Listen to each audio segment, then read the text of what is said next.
माँ जी आपसे मिलने कोई पुष्पा जी आई हैं? हाँ, उसे हमने ही बुलाया है। अंदर भेज दो उसे। जी।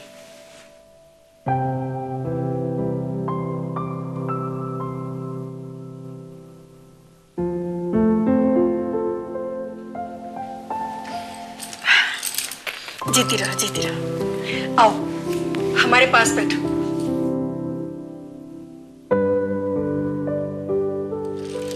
तुम सोच रही होगी कि हमने तुम्हें अचानक यहाँ पर क्यों बुलाया। आपको कुछ बात करनी होगी, इसलिए आपने मुझे बुलाया होगा। हाँ, वो जरूरी बात हम सिर्फ तुम्ही से ही कर सकते हैं। पहले ये बताओ क्या लोगी, चाय या कॉफी? नहीं नहीं माँ जी, मैं घर से नाश्ता करके निकली। पुष्पा, तुम्हें ये तो अच्छी तरह से मालूम है कि हमने कुंती को अपनी बहू बनाने का फैसला किया है। जी हाँ माँ जी। और तुम कुंती को भी अच्छी तरह से जानती हो। और करण के जन्मदिन पर उस दिन जो कुछ भी हुआ वो भी तुम्हारे सामने ही हुआ। हाँ माँ जी, उस दिन तो मैं आपके सामने ही थी। उस दिन पहली बार हमने जाना कि उसके मासूम चेहरे के पीछे कितना आक्रोश भरा हुआ है। तुमने तो देखा ही होगा पुष्पा, वो किस तरह तेवर दिखा रही थी। नहीं माँ जी, वो बेचारी भला किसी को क्या तेवर दिखाएगी। वो तो बहुत भोली भाली और मासूम है। तो जो हमने देखा उसे झुठला दोगी तुम? वो इतनी मासूम और भोली नहीं है जितनी वो दिखती है। नहीं माँ जी, आप कुंती को गलत समझ रही हैं। हम उसे बिल्कुल सही समझ रहे हैं। क्या जरूरत थी उसे एक मजदूर की तरफदारी करने की? हमारे ही टुकड़ों पर पलने वाले को हमारे सामने वो महान बनाना चाहती थी। अब हमें वो बताएगी कि एक मजदूर की हैसियत क्या होती है। माँ जी, आपको कुंती की बातों का इतना बुरा लगा? बुरा? हमने तो उस समय सब्र कर लिया, वरना हम उसे वहीं पर बता देते एक मालिक और मजदूर में क्या फर्क होता है। कुंती का ये मकसद नहीं था। तुम अब ये कहना चाहती हो कि हम गलत हैं? नहीं माँ जी, मैं यहाँ पर आपको सही या गलत ठहराने नहीं आई हूँ। लेकिन जहाँ तक मैं कुंती को जानती हूँ, वो कभी भी किसी की गलत बात को नहीं बर्दाश्त कर सकती। यही तो उसकी नासमझी है। उसे कम से कम इतना तो सोचना चाहिए था कि वो किसके सामने बोल रही है। उसकी तरफदारी से एक मजदूर को, एक छोटे आदमी को शय मिली।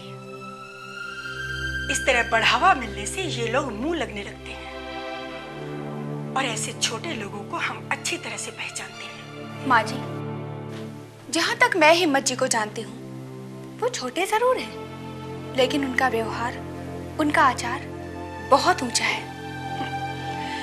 व्यवहार ऊंचा होने से हैसियत ऊंची नहीं हो जाती। वो मजदूर हमारी बराबरी कभी नहीं कर सकता। पुष्पा, ये सब बातें हम तुमसे इसलिए कर पा रहे हैं कि रोहित ने तुम्हें अपनी बहन माना है। अच्छा, एक बात पूछे तुमसे, सच सच जवाब देना। पूछिए माँ जी। कुंती को किससे शादी करनी चाहिए, हिम्मत से या रोहित से? माँ जी, इस सवाल का मैं आपको क्या जवाब दूं? अब हमने सवाल किया है तो जवाब तो तुम्हें देना ही पड़ेगा। कुंती को क्या फैसला करना चाहिए? माँ जी, ये फैसला तो आसमान में छाए उस बादल की तरह है। बादल से कोई ये कैसे कह सकता है कि वो यहीं पर बरसे? मतलब? माँ जी, एक गरीब किसान जिसकी जमीन सूखी है, वो दिन रात भगवान से यही प्रार्थना करता है कि बारिश उसकी जमीन पर हो। और दूसरी ओर एक बाग बगीचे वाला जो कि बहुत खुशहाल है अपनी जिंदगी से, वो ये चाहेगा कि बारिश उसकी जमीन पर हो। तो तुम ये मानती हो कि हिम्मत जिस जमीन पर खड़ा है वो सूखी है, और हम बाग बगीचे वाले हैं? माँ जी, ये हकीकत है, इसे कौन झुठला सकता है। तो तुम ये मान लो, जिसके भाग्य में सूखा लिखा है वहां सिर्फ अकाल आ सकता है, बरसात नहीं। और ये बात तुम कुंती को भी समझा देना। माँ जी, कुंती खुद समझदार है, मैं भला उसे क्या समझाऊंगी? कभी कभी समझदार लोगों की समझ पर भी पत्थर पड़ जाते हैं। कुंती को समझाओ कि वो ऐसा कोई काम ना करे जिसके लिए उसे जिंदगी भर पछताना पड़े। तुम समझ रही हो ना हम क्या कह रहे हैं? जी माँ जी। एक बात और, हम जो हासिल करने की ठान लेते हैं उसे जिंदगी में हासिल करके रहते हैं। हमने कुंती को अपनी बहू बनाने का फैसला किया है तो हम उसे अपने घर की बहू बनाकर रहेंगे। जाकर बोल देना उसे। ठीक है माँ जी, मैं चलूं? जाओ।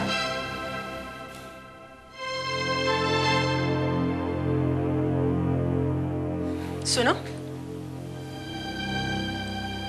ये बात उसे बोलना जरूर, भूलना नहीं। जी माँ जी।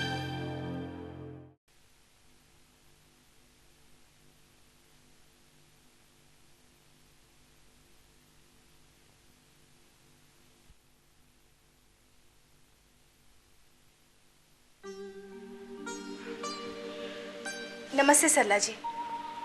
अरे सुमित्रा जी, आप? नमस्ते। आइए आइए, बैठिए ना। बहुत दिनों बाद यहाँ आना हुआ। हम यहाँ आकर करते भी क्या सरला जी?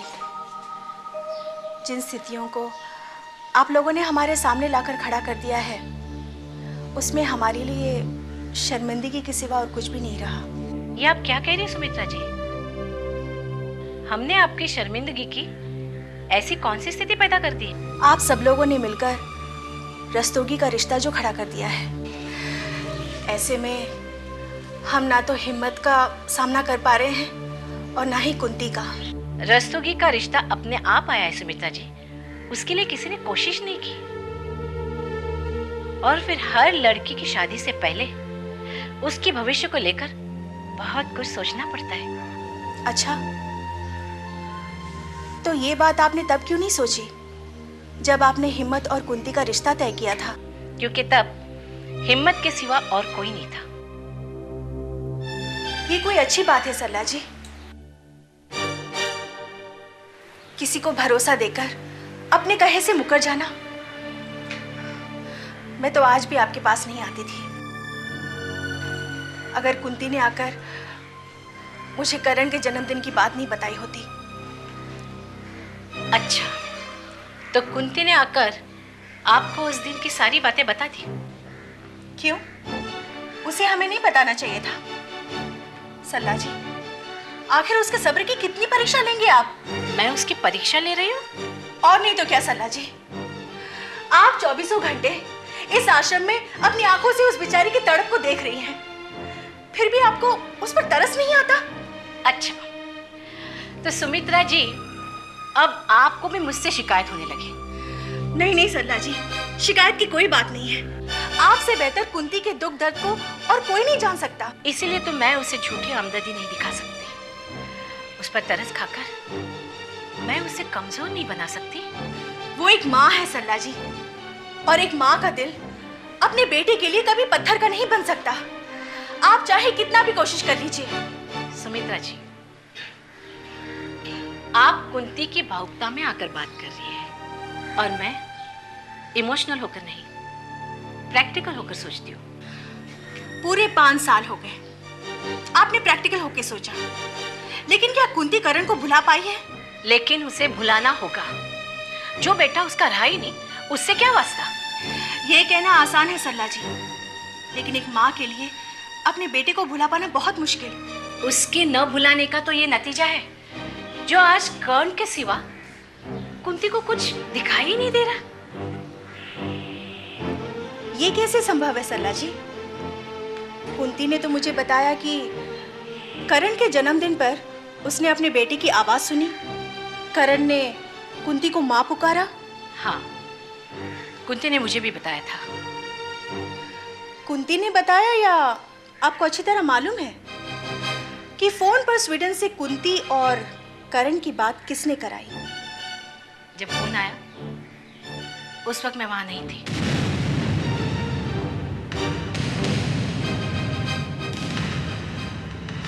उसके बाद तो आपने ये पता लगाया ही होगा कि वो फोन स्वीडन से आया था या नहीं? हाँ, वो फोन स्वीडन से ही था। इसका मतलब इस बारे में आपने स्वीडन फोन करके पूछताछ की। आपके पास स्वीडन का फोन नंबर है? हाँ है। तो वो फोन नंबर कुंती को देकर उसे अपने बेटे से बात क्यों नहीं करने देती? वो बेचारी अपने बेटे से बात करना चाहती है, उसकी आवाज सुनना चाहती है। उस दिन आवाज तो सुनी, कर्ण ने माँ कह के पुकारा, अब और क्या? 5 साल से जो माँ अपनी ममता की तड़प लिए है, वो एक बूंद से तृप्त कैसे हो सकती है? वो तो ऐसे हुआ जैसे तपती रेगिस्तान में बारिश की एक बूंद पड़ गई हो। अगर ये बूंद थी तो कुंती को इसी से संतोष करना होगा।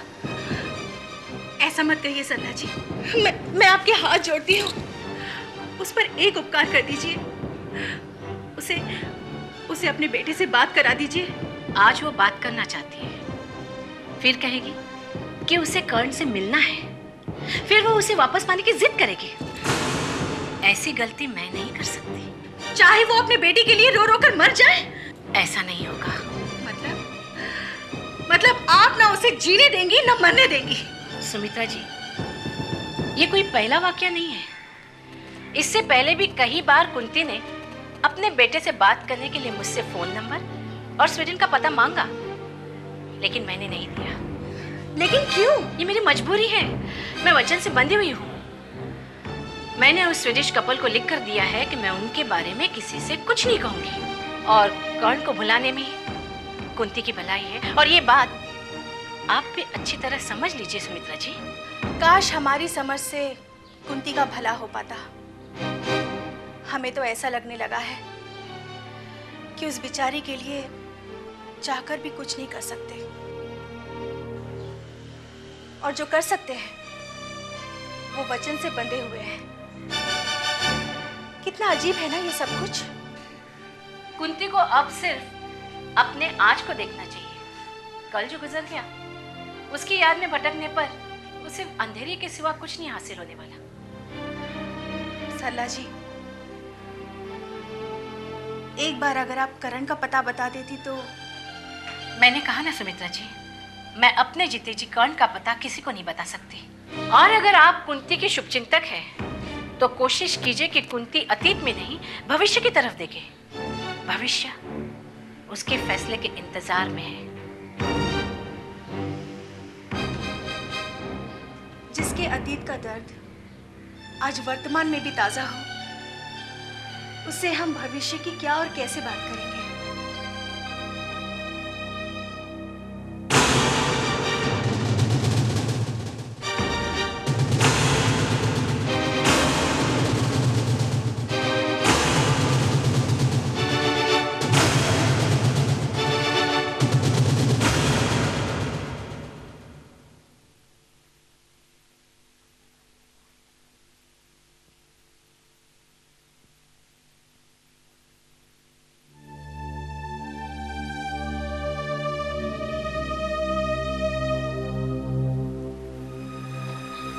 कुंती। अरे आंटी, आप यहाँ?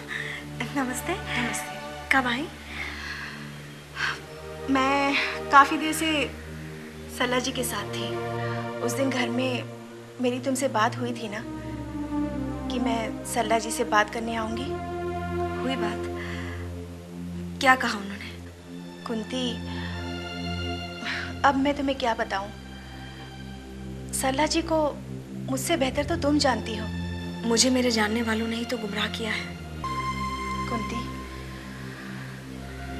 मैं ये सोचकर आई थी कि शायद मेरे कहे का उन पर कोई प्रभाव पड़ेगा, लेकिन मेरा सोचना गलत था। मैंने बहुत कोशिश की, लेकिन उन्होंने करण का पता मुझे नहीं बताया। मुझे मालूम था कि उन्हें मुझ पर जरा सा भी तरस नहीं आएगा। कुंती, सरला जी तुम्हारी जिंदगी में ऐसी है जो भला करते हुए भी बुरा कर रही है। ये कैसी भलाई है आंटी, जो मुझे एक दिन का भी सुख नहीं दे सकती? पिछले 5 सालों से मैं अपने बच्चे के लिए उनके सामने हाथ जोड़ रही हूँ, गिड़गिड़ा रही हूँ, लेकिन वो है कि उन पर कोई असर नहीं। उन्होंने मुझे कर्ण का पता नहीं दिया। तुमने पता मांगा, तो उनसे यहाँ तक कहा कि मुझे सिर्फ स्वीडन का फोन नंबर दे दो, लेकिन उन्होंने तो कसम खा रखी है कि वो किसी को कुछ नहीं बताएंगी। उनकी कसम एक माँ की तरफ से बढ़कर है क्या?